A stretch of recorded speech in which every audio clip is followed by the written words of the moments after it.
is someone you will never forgive and why? Story 1. My birth giver. The day I told her that her boyfriend assaulted me and she responded by telling me that if I loved her I would do whatever it takes to keep him happy so he will stay with her is the day that I decided she is no longer my mother. Absolutely unforgivable. Story 2. Anyone who has bullied me, past or present. It's amazing how many adults try to bully people as well. If anyone is a bully, I literally hope they suffer for it. Story 3. My niece's father, I'll try and keep it short, stole my video games Dreamcast when we let him stay at our house. Extremely disrespectful to my family. Bailed before my niece was born. Tried to break into my house to take my niece. Showed up unannounced with his mom for my niece's first birthday. My dad flipped out and threatened him. He hid behind his mom's SVU while she talked to my dad. 14 years later, he came back into her life randomly via Facebook. They went out for dinner with my sister. He promised to be around. Sent a text later that week saying how he was sorry that he can't be there for her. Blah blah. Cancelled their dinner plans. Never heard from him again. This devastated my niece, who has had her issues because of him. He's a rat piece of garbage. If I ever see him again, I'm going to knock him out. Story 4. My ex-boss John. I wish many painful urinary tract infections for the rest of your days. The pet resort owner who allowed my dog to escape through a faulty fence. Rural resort. Great reviews. Seemed like the perfect place to keep my dog for 4 days. I was out of state when it happened. She put off contacting me for over 24 hours, and was extremely unhelpful trying to find him. I ended up making hundreds of flyers and offering up a reward I totally couldn't afford to get people looking for him. She didn't want the fact that she lost a dog to affect her business, and went out of her way to take down missing posters near her location. I never saw anyone from the resort looking for him, and a lot of the properties around there are gated and not really enthusiastic about uninvited people wandering around their property. I needed her help and didn't get it, and it ruined my life, not to mention my dog's. He had been found after 18 days at the bottom of a dry tank by a rancher covered in ants, head trauma, dehydrated and emaciated. I went full-blown cuckoo for Cocoa Puffs for the entire time he was missing, and I spiraled the entire time he was in the hospital. He is completely blind now. He lost an eye, a few teeth and part of a toe. I quit a great job to search for him and nurse him back to health. In my state, I was only allowed to sue for the price of the dog, not for damages or anything like that, so life really snowballed after that. I will forever hold that woman accountable for this, and I will never be able to forgive her inaction. This was in 2016, and I am still disgusted by the whole thing, but my blind dude is still here and is treated like a tiny king. Story 5. My ex who abandoned my son. Part of me was so happy the day her parental rights were formally terminated, and the last remaining ties I had to her were cut, but my son was just a baby. He didn't deserve to feel abandoned like that. I'm glad my wife adopted him and has been the mother he deserves, but I can never forgive my ex for being so callous towards him. Story 6. Andrew Wakefield. Who knows how many hundreds of dead kids because their idiot parents listened to his lies about vaccines, also he could make a buck. Story 7. My former boss. He created a toxic workplace and when I tried to discuss with him he ghosted me at work for 4 months making my job impossible. When he let me go he wouldn't look me in the eye and gave me vague reasons. I hope that company goes down in flames due to his hubris. Story 8. Myself. I had anger issues as a child and teen. I hurt many people. I would always lock myself in the bathroom and cry deeply afterwards as I hated myself for doing it. I chipped my mom's tooth, and she has back pain because of it. I tried to throw my dad down a flight of stairs. Nasty stuff. I'm better now, and my parents are saints for not having had me institutionalized. Story 9. The friend that groped me in my sleep. He was my best friend and it absolutely threw me to wake up to that and then to have to cope it after. I'm not actively angry about it anymore, but I also don't really think I've forgiven him either, and frankly he's never asked for my forgiveness anyway though to his credit, I did tell him to stay away from me going forward and to leave me alone, so he did do what I asked after the fact. Maybe if I understood why it happened I would be more willing to forgive, but it will just never make sense to me. Story 10. This guy who I thought was a good friend in high school who started ignoring me for no reason and I never found out why. He literally acted as if I didn't exist for over a year. Story 11. Rapists and child molesters. I don't give a if you turned your life around. Most things I can forgive besides that. Problem is, most people won't admit they did anything wrong, only make excuses for why you should forgive them.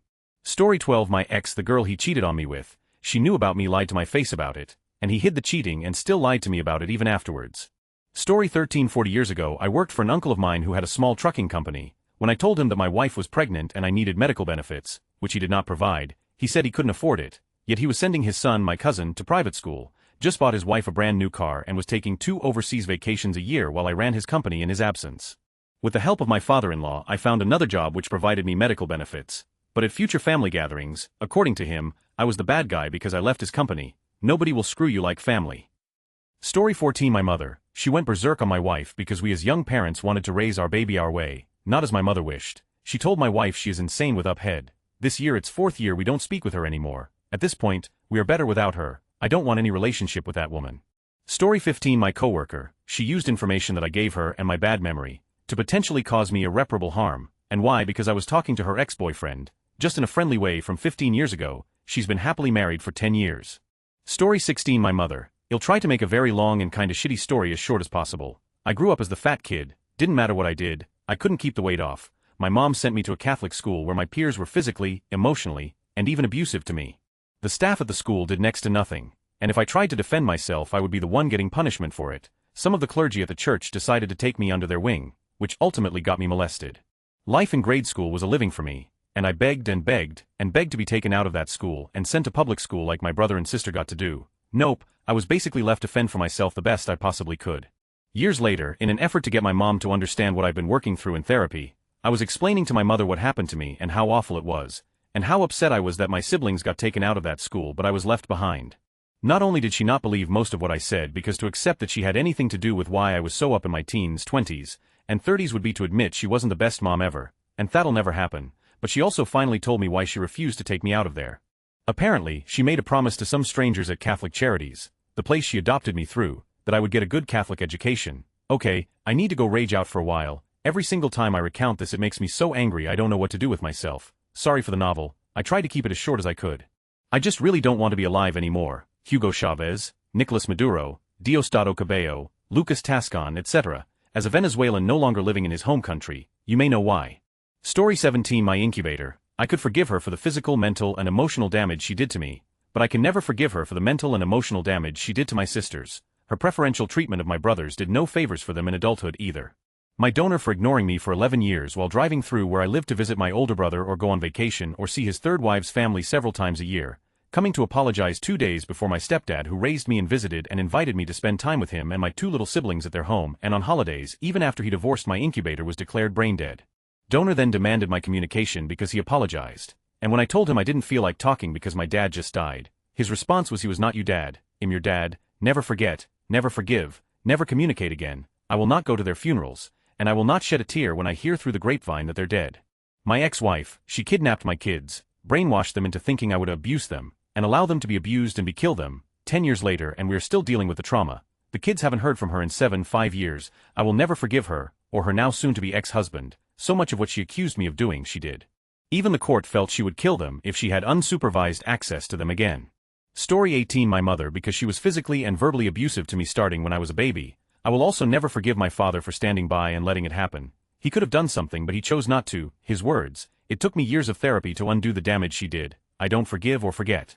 Story 19. My mother. I have heart failure and a mechanical aortic heart valve, had a stroke, many heart attacks. My mother had the opportunity to have my heart fixed when I was 14. I would likely had normal life if she had. She chose to ignore the letters and correspondence with my cardiologist, because it got in the way of one of her horse shows. Her horses took priority, always. Story 20. Mom boyfriend, he was mean and abusive, drunkard who was a know-it-all, hit me once. I told Mom if he ever hit me again I would kill him. She knew I meant it, the little old lady from the Fox and the Hound movie, she knows what she did. Story 21. My donor of a father, when I was 10 years old he raped and strangled my 12-year-old sister. Then he hit me upside the head with an iron skillet and stabbed me 6 times and left me for dead. Story 22. A parent. I really tried because I thought I should, but this parent made everything chaotic, turned me and my siblings against each other, took money etc. I am 68, have had no communication with this person, and is still in my siblings' ears trying to split us up. Story 23. A family I know who used the fact that I was abandoned as a teenager to manipulate me into doing free work for them, then dumped me when they got bored of me a week before Christmas. Story 24. My biological mother. She left my brother and I when we were about 2 and 3 years old, went and had our sister some time after with the dude she had been running around with, the same dude who had been assaulting me and my brother until she left us. She told my grandfather that she would kill us if she had to keep us. Now she is married for the 4th time and raising 3 kids that aren't hers, after failing to be there for her own 3 kids, playing mom when she already failed. The reason I can never forgive her, she still to this day thinks she is more the victim than us. She asks me if I have trauma from her, and sounds proud to have caused that trauma. Each time she comes back into my life, she finds a way to do something awful and traumatize me more. I've learned, after a couple failed attempts, that trying to make room for her in my life isn't worth it anymore. I wanted to give her the benefit of the doubt, but God, it has bit me in the each time. Today is her birthday too. Might be the first that I don't message her.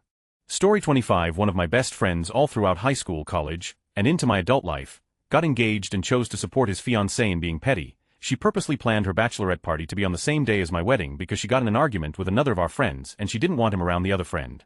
So not only did one of my best friend not show up at all to my wedding, Several of my female friends missed the ceremony because they wanted to keep the peace and make an appearance at both. He was like a brother to me for 10 years, and chose a girl who he regularly talked about how much he couldn't stand her. Haven't seen or spoken to him since, not sure I want to. Story 26 My grandfather for raping my sister between ages 4 to 16 My grandmother for covering for him, my cousin's mother for blaming it on my sister. Why did she let it carry on for so long if she didn't like it? The prison for letting my grandfather send a letter to my sister that instantly caused a suicide attempt. Myself for not telling anyone when my sister told me about it all when I was 8. She is 3 years older than me, so I could have saved her 5 years of suffering. My parents for not believing my sister, or rather believing my grandfather excuses when she told them when she was 4. I still love my parents, but as a father myself I can't really forgive that part, no matter how much my logical brain can understand it. Story 27 My aunt, you for being the nasty narcissist piece of trash you are, screwing over everyone who gets close to you but doesn't live up to your bizarre standards. Your siblings hated you. All 3 are dead now, all estranged from you when they passed in 2006, 2015, 2023. Both your children hate you. Your 25-year-old daughter grey-rocks you, and your nearly 40-year-old son has been no contact for a decade. And I hate you. You filled my head with lies about my mother, led me to believe you would help me in a time of crisis, and thoroughly over my life in 2019. I don't even know if you're still alive. If so, I truly hope you are miserable because I am still trying to recover from the worst 5 years of my life that you helped kick off. You. Thank you for asking. OP, I didn't know I needed to say that today. Story 28 I will never forgive this friend I had last year. My ex who I was seeing at the time died, and it seemed like the friend was there for me. They used my vulnerability to push boundaries and behave inappropriately with me. I was lonely and missing my ex, so I took bad behavior. I hope he burns in. There's a special spot in for predators who prey on people's vulnerabilities and exploit them to get something out of it. Story 29 Probably my mother. I thought I could forgive her for not believing me about what my stepfather did to me. It wasn't even just not believing me, it was making me continue to live with him, completely putting a wall up between her and I, making me talk to her and him in the guidance counselor's office about it, and then sending me back to class in tears, rolling her eyes when I told her I, at 13, called the police about it because no one would help me. My baby niece was born almost exactly a year ago, and I have never loved someone like I love her, and she's not even my child. I can't fathom her coming to me telling me someone made her watch with them and tried to touch her and me not believe her. Story 30 My late partner's mother, brother, and her abusers from childhood. She ended up killing herself, but it was them that killed her really. I hope they're suffering. Story 31 My brother. He molested my sister, slept with my ex-GF, tried to break things up with that GF when we were together, cracked my head open twice and broke my nose, due to anger issues. Story 32 My male and female adopter. They chose to adopt children through foster care, and instead of giving us a better chance at life they abused us mentally, emotionally and physically. They made me hyper-aware at too young of age, like called me in first grade and made comments about me engaging in behavior with my brother when I was 6. They took the money they got from the state of California for adopting through foster care and used it for nice houses and alcohol. They drank excessively, and still do. They adopted 5 children and only one talks regularly with them, my biological brother who is disabled, and they've pumped with pills since the 90s and they take his SS money. He has no access to his disability money and he's been drinking the male adopters' Kool-Aid so long. He's a racist homophobic POS just like them. I loathe them. Every day I wait for a call that one of them is gone. I hope the female adopter goes first, so the male adopter is alone. I forgave myself for holding on to hope they'd act like a mom and dad to me, so now I just wait for them to die so I'm finally free. They stalk my social media and try to instigate. I've bitten the bait a few times and then they claim I'm crazy. Life with narcs. Story 33 My ex-wife's parents. They gaslit and neglected her for years, ignored her, and when she tried to tell them she was being molested by her brothers they told her she was just looking for attention. Obviously the brothers too, but her parents never looked out for her. Story 34 I will never forgive an old college buddy for being into CP, Rot-in, my old elementary school teacher. I still know her name and where she lives, though I haven't checked in a couple years. The hate I hold for her runs deep enough for me to periodically check. She tried to say I was intellectually disabled, but then they were advised to test me. The opposite was true. They then pushed me to give answers they could use to weaponize DCF against my family, and we had to flee the state. That school had a history of doing this to mixed kids apparently, as it was in a rural red region. If they succeeded, my education would have been destroyed out of the gate and I'd be in foster care. All kinds of issues. I have a special kind of hate for her and those school administrators, especially since they target children. Story 35 I would never forgive sociopaths and people with personality disorders who managed to poison my life, who tried to convince me that I was inferior. Some wounds they inflicted will never heal. They broke me and left me living half dead. Let them burn in their own, far away from me and those I care about. Story 36 I will never forgive my grandmother. She called the cops on me for stuff I never did, and now I have stuff on my record that I can never get rid of. It makes it extremely hard to get a job. I have 3 felonies that I did not do on my record because of her. I'll also never forgive the government. Story 37 My aunt. She left my grandma waiting all day like a kid waiting for his deadbeat dad to pick him up. Aunt was supposed to take her out shopping and spend the day together. Aunt got busy and forgot. Same aunt withdrew as much as she could from my grandma's account. Aunt was authorized to access in emergencies as my grandma drew her last breaths. My watch alerted me to the transaction as I held my grandma's hand. My aunt showed up 10 minutes after she passed. For 30 years I looked up to my aunt and uncle, now they repulse me. Story 38. My ex strung me along with the idea that we were repairing our relationship for years and later admitted she had no plans to stay together but was scared of losing the financial security of being with me. Along the way her treatment of me turned me to alcoholism, self-harm, and ultimately a suicide attempt.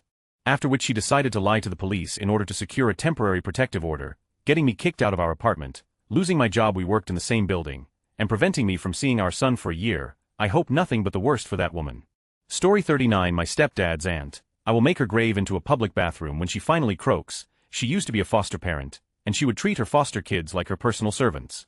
They had to do all the cleaning around the house, and they were not allowed to mingle when she had guests there but would make them take people's coats and do the dishes after we ate. She was extremely well off. Her husband was a pretty successful lawyer, but only gave them scraps. They would run away fairly frequently. When my stepdad passed, she somehow convinced the pastor to start the funeral service early, even though my mom and I had not arrived yet. We got there a few minutes early and they were already halfway through. The funeral director was pissed and said she tried to get them to wait. She went through all of our stuff that was in storage after he passed and threw away a ton of my childhood things, home movies, etc. She called my mom and told her to come get her stuff or it was all going to the dump. When we got there almost everything was gone. She claimed it was all garbage. This was maybe a week or two after my stepdad died. She also up her own kids, played favorites with her grandkids, and then when her favorite granddaughter admitted to being abused, she turned a blind eye. That granddaughter ended up hooked on drugs at 15. Oh, and of course, she was a super devout Christian, so she refuses to believe she's anything but a saint. Story 40. My dad, a few years ago, he was so plastered drunk that I ended up cornering my mother in the bathroom before the night was over. I remember his bloodshot eyes, telling me if I wanted to step and do something I had the perfect opportunity. I kept replaying in my head that he would leave in a body bag or I would, but no one was touching my mom. Eventually he walked away and passed out on the bed. The next morning he sat and stared at the television, smoking a cigar. He saw me, say a cold sorry, had too much last night, didn't even look me in the face as a man when he said it. I lost my respect and gained PTSD from that night. I can't hear screaming, alarm clocks, be woken up or even think about taking a sip of alcohol without shaking and hyperventilating. I struggled with alcohol after that myself. I'm 3 months sober now and my PTSD has gotten progressively better, but I lost respect for my dad that day. I love him, he's never done anything of this sort before, but I can't look at him and forgive that. Story 41. My high school boyfriend completely effed me up, and I'm still dealing with the consequences of it today. He was physically, mentally, and emotionally abusive. It was a slow burn, so I was already sucked in by the time it got really bad. And it was my first relationship while my brain was developing, so my understanding of relationships after him was severely skewed. So much of my adolescence was wasted on hurting from him and healing from him. I'm now engaged to a lovely man who has given me an abundance of grace while I found me again. Story 42. My stepfather got a nurse at the hospital pregnant while my sister was dying of leukemia. He's also never had a job in the 30 years I've known him and enjoyed beating the out of my mom. She may have forgave him multiple times for multiple incidents, but I never will. Story 43. My demented narcissistic grandfather who accused me of forging bank records when I showed him he had not in fact lent me money. He lent it to a different family member, a cousin, and then screamed to my wife and lunged to either push or strike her before I got in between them. I ghosted him for the next 7 years until he died. Good riddance. Story 44. My cousin's abusive ex-stepmother. She hurt them to the point of one of them being suicidal. My cousins are like siblings to me and I could never, ever forgive this woman for what she did to them. Story 45. My ex. She said she would love me more if I proposed to her. When I bought the ring and asked, she said she would love me forever but didn't see herself in a relationship with me anymore. Now she's with a gambler and a drug addict. I don't hate her, I despise her. Story 46. My mother came to my hospital room after I gave birth, exclusively to tell me that my baby who was in the NICU was going to die, and that it would be my punishment from God for marrying a insert racial slurs.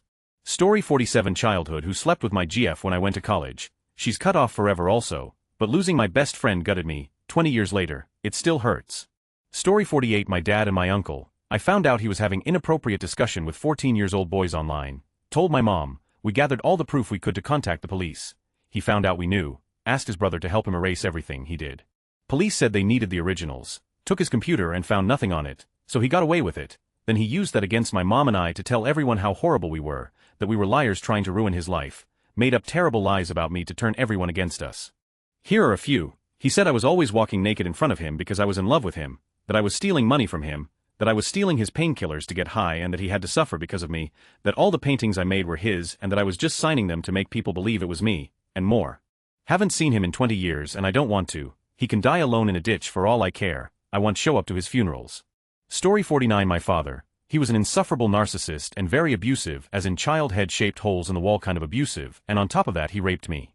Story 50 had an old friend who was just a bully towards everyone. He was simply not a good friend, but I didn't have many good friends growing up, so I didn't know any better. One night while I was at work, he got himself a rainbow pride sticker, cut it into the shape of a swastika, and slapped it in my bumper. I came out after a hellish shift to find I had 2 spiked tires. I was rooming with one of the friends at the time, so I called them for a ride. I didn't see the sticker. The friend I called and the friend who pulled this prank showed up to pick me up almost right away. I was exhausted from work and didn't question it. They dropped me off at home, left again, and returned a bit later with a sticker. The friend who was responsible explained what had done, and that they'd been quick to get me because they'd been parked nearby where they could watch my reaction and make sure no one tried to kick my over the sticker. He himself was prone to bursts of violence. And like I said, just lots of shitty behavior, but this one was the last straw. He did this with the active concern that it could cause me harm, and the rest of the friends let him. I got my tires fixed the next day, packed and left. I didn't come back, and didn't talk to any of them again for years. I saw him twice again over the years. Once, with a group of his friends from his new church, he told them they couldn't joke with me because I was sensitive. They got pretty quiet about things when I explained what he used to get up to. And the sticker, the second time, he came to a party at the place I was living at, all apologetic. I did not forgive him. Story 51. My ex-MIL. My kid's father didn't take me to court for custody of our kid, his mother did. She kept me in court for 7 years. And every time she was unhappy with her visitation schedule, one of her many family members called CFS on me. I burned all the court papers when kid was early 20s, but if I ever see that person in a dark alley. Story 52. The friend that used me for everything from emotional to financial support, while playing head games with me the entire time and gaslighting me into apologizing for things I never said or did. Then when I got the strength to end the friendship, she dedicated the next 5 years and still counting to trying to destroy everything from my marriage to my career. She text-bombed my mother who had stage 4 cancer with messages calling me a drug addict and accusing me of beating my kids and threatening to call CPS on me if I didn't talk to her. I hope they die alone. Story 53. The kids who bullied me in school. Words leave a lasting impression. I had no self-esteem due to it being shattered by my peers until recently. It's taken me 15 years to learn to love myself, but I've done it. Story 54. My granddad was having cancer, but before we find out my aunt was more close to him and my cousins. After he find out he was having cancer, my mom was the one that get him to stay with us. We helped him as we could at the time, but my aunt and my cousins were nowhere to be seen. However, he died and they took everything of his property, even they didn't help with his treatment and everything. We still talk, but I am feeling so much anger. Story 55. The woman who tried to break up my relationship 16 years ago. After she failed, she turned on my partner, who was having a mental health crisis not caused by this, but certainly made it worse. Her and her boyfriend tried to beat my partner up when he was a couple of days out of the mental health ward. We had to move away. It's somewhat forgotten now amongst our group of friends, but I will never forgive her nor those who aided her. I tell you what, any success of ours annoys the out of her. Story 56. I don't know about never, but my parents, they were very abusive to me growing up, and I know a lot of it was due to their own shitty parents and bad guidance from the cult we were in, and they've apologized to me and I've accepted their help in the past, but I can't shake the feeling that if I was still helpless they'd still be hurting me. Story 57. Stepfather. He beat me for 15 years, stole every dollar I earned in high school, made every attempt to destroy my life, literally, not metaphorically. He had me convinced he was a god. He died of cancer before I was old enough to have the life experience and wisdom to realize what he really was. He was a monster, and I hope the cancer took him slowly. He deserved worse. Story 58. That one phlebotomist I worked with for a few years, Christina Tori, I don't know her last name, and if she wasn't already dead, I'd do something mean to her. I'm not good at violence. She attempted suicide 5 times while on the phone with my kid who was 14 at the time. The final time, they watched her die bleeding in the bathtub. They knew she was in Florida, but that was all they had. They've never fully recovered. I hate that her, and if exists, I hope she's there. Story 59. My math teacher in middle school. He kept bullying me till I transferred whenever I had his classes. It caused I didn't know how to kiss him. Kept calling me to board to solve hard questions just to look at me defeated and mocking me openly. Everyone knew he hated me outright. He the reason I sorta dislike math till now. Story 60. Probably the kid that literally shot at me with a real gun when I was a kid. Dude terrorized me as a kid in the projects. And I barely knew him. Edit. And the second kid that pointed a gun at me as a kid and threatened to kill me. I have no idea why 2 separate kids pulled guns on me either. I was shy as back then and minded my own business. Story 61. Ex-best friend of mine. Shortly after painfully separating from my girlfriend of 4 years, he was being really weird with her. I specifically said to him, I know you wouldn't really be trying to bang her after we just broke up after years of us being together. He said, no, of course not. Later that same night he snuck off from the group with her, and I kicked down his bedroom door to find them together. John, if you're out there, you.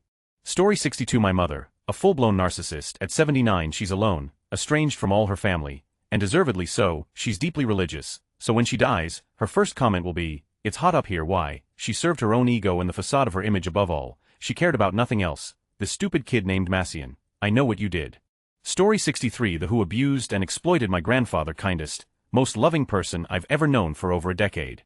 Any woman on earth would have been lucky to have him as a husband, and she took advantage of him constantly, abused him, ganged up on him with her kids, manipulated him, coerced money out of him, and took years from his life that the rest of us won't be able to enjoy with him. I hope that ungrateful is living exactly the kind of life she deserves. Her kids, too. Story 64. My old boss bullied me for years until I made a suicide attempt, then laughed about it. She also blocked every attempt for me to get out or even get a promotion. She told any company I was interviewing with that I was bad. She told me I was too stupid to do anything but run production. When she was forced to give me a promotion, I got the title and work, also the blame when something went wrong, and her friend got the raise, and praise when something went right. When I quit, she threatened to sue me because they spent a ton of money to train me.